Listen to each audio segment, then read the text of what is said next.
want to talk about the free will of healing yourself. The conversation came up the other day on healing and the energy work that the healers do. And when we give energy to someone, when we bring that light in and we channel it with intention into someone else, if they're not receiving, if they're not open, if they're not willing to allow healing, and that can also mean that they have to be willing to release the very thing that is making them separated from wellness, which often to me is trauma, emotional trauma, negative patterns and cycles that they don't wish to acknowledge, accept or change. And so I see a lot of people, they desire healing but they don't really want to do the work. And we come here to Earth to do that work. So what I've come to know with doing the Pleiadian healings, I've been doing the healings since September last year, that the soul brings up pain and issues for us to finally release. Sometimes we can manage this in one lifetime, and sometimes it takes many lifetimes.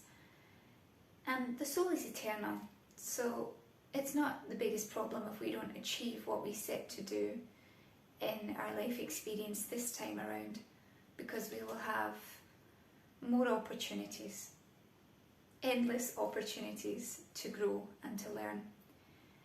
And so if you find that you've been to healers and you're not healing, you can't actually blame the healer for this. You have to look at yourself. You have to look at what negativity you're holding, what lessons you still need to learn. Because I'm finding, as we go deep into the soul in my sessions, I'll give you one example. There is, recently while I was in Bulgaria, there was a young boy who had problems with both his knees.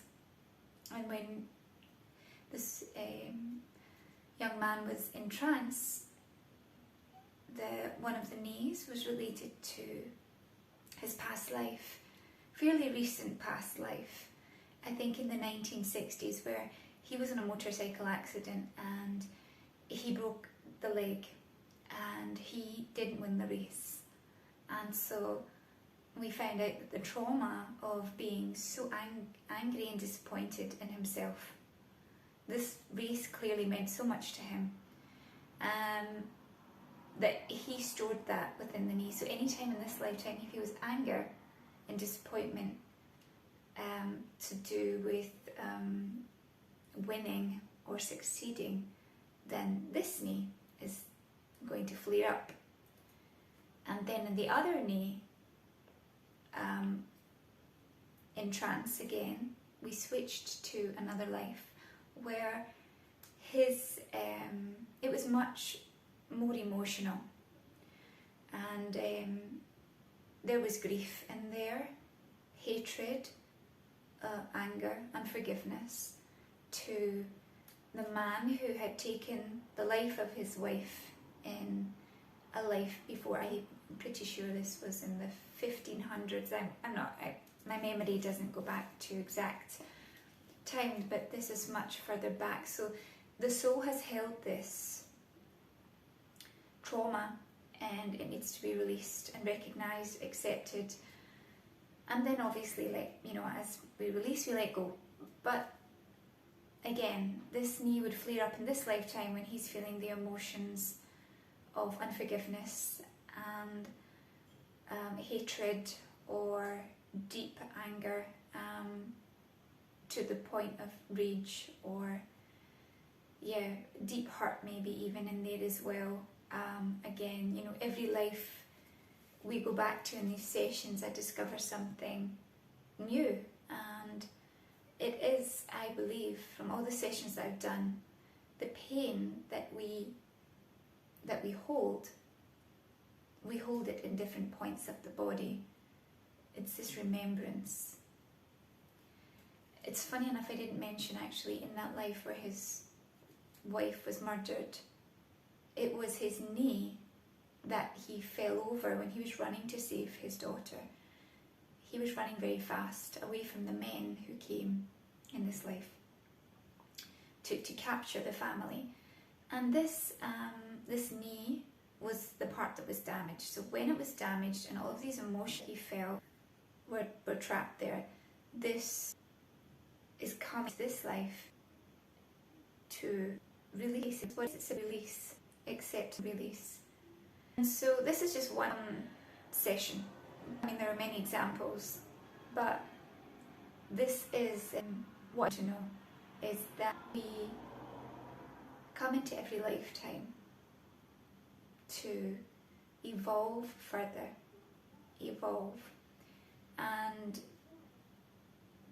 I wanted to share that because I think it's important just to look at your pain, to look at the pain that you have in your life, disease. And if you don't necessarily go to a healer, you can meditate to what this pain is linked to, whether it's in lifetime or before. I do often find carry lifetime, not every time, but certainly in all of the sessions, it's only been from this lifetime, and the rest have been lives. It's finding the origin of pain and releasing. Also be willing to step forward and change, to transform ourselves in life. This takes our own action. No one do this work for us. A healer can go us to the level of action. We have to transform ourselves. And this is the soul's work. This is why we come. And we can all do that. I believe that when we connect to that version of ourselves, we can all release this pain, suffering, and come into the very best version of ourselves. And so I hope that anyone who's watching my healing sessions online can find resonance and perhaps see if there's any of these negative emotions trapped within themselves, that they are willing to step forward and shift above in order to release and transform themselves into something much higher, much more authentic to themselves. So I will leave that message with you, and I'm sending you lots of love.